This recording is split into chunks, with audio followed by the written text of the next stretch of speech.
बहुत समय पहले की बात है। एक वीर और न्यायप्रिय राजा विक्रांत सिंह अपने राज्य के जंगलों में शिकार करने गए। जंगल गहरा और रहस्यमय था। उनकी सेना पीछे रह गई और वह अकेले ही जंगल में भटक गए।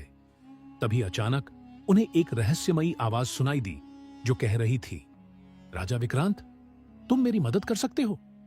राजा चौंक गए। उन्होंने चारों ओर देखा लेकिन कोई नहीं दिखा। फिर उनके सामने एक बुजुर्ग आदमी प्रकट हुआ। वह कांपते हुए बोला, महाराज, इस जंगल में एक शापित आत्मा रहती है। उसने मेरी बेटी को बंदी बना लिया है। आप ही उसे बचा सकते हैं। राजा ने उसकी मदद करने का वादा किया। बुजुर्ग ने उन्हें एक उजाड़ महल का रास्ता दिखाया और कहा, सावधान रहना महाराज, वह आत्मा चालाक है। अगर आपने एक भी गलत कदम उठाया तो वह आपको भी हमेशा के लिए कैद कर लेगी। राजा ने अपनी तलवार संभाली और उस उजाड़ महल में प्रवेश किया। जैसे ही उन्होंने पहला कदम अंदर रखा, दरवाजे अपने आप बंद हो गए। चारों ओर अंधेरा था। हवा में अजीब सी सरसराहट थी और दीवारों से किसी के रोने की आवाज आ रही थी। तभी एक गहरी भयानक हंसी गूंज उठी। राजा विक्रांत, तुम्हें यहां आने की हिम्मत कैसे हुई?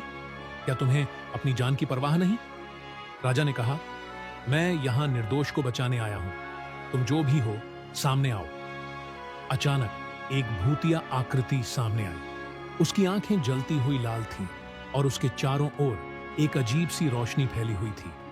भूत ने कहा, तुम मुझे नहीं हरा सकते, लेकिन अगर तुम मेरी 3 पहेलियों का सही जवाब दे सके तो मैं इस लड़की को आजाद कर दूंगा। लेकिन अगर तुम असफल हुए तो तुम्हारी आत्मा भी मेरी गुलाम बन जाएगी। वह कौन सी चीज है जो बिना सांस लिए हर जगह चलती है? राजा ने कुछ देर सोचा और फिर उत्तर दिया, हवा। भूत मुस्कुराया और कहा, ठीक है, यह सही था। अब दूसरी पहेली सुनो। दूसरी पहेली, वह क्या है जो तुम्हारा है लेकिन दूसरे इसका अधिक उपयोग करते हैं? राजा ने तुरंत कहा, मेरा नाम। भूत ने गुस्से में कहा, बहुत चतुर हो राजा, लेकिन तीसरी पहेली से कोई नहीं बच पाया। सुनो इसे ध्यान से।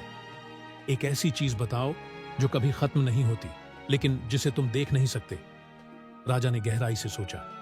समय बीत रहा था और भूत जोर जोर से हंसने लगा। समय खत्म हो रहा है राजा। अंत में राजा ने उत्तर दिया, आशा। भूत का चेहरा बदल गया। वह चिल्लाने लगा और गायब हो गया। तभी महल की दीवारें कांपने लगी और सब कुछ उज्जवल हो गया। बुजुर्ग की बेटी वहां खड़ी थी, मुक्त हो चुकी थी। बुजुर्ग ने राजा को धन्यवाद दिया और कहा, महाराज, वह आत्मा एक प्राचीन राजा की थी जिसे अपने पापों के कारण शाप मिला था। आपकी बुद्धिमानी और साहस ने न केवल मेरी बेटी को बचाया बल्कि उस आत्मा को भी मुक्ति दिलाई। राजा ने मुस्कुराकर कहा, न्याय और परोपकार ही सच्चे राजा का धर्म है।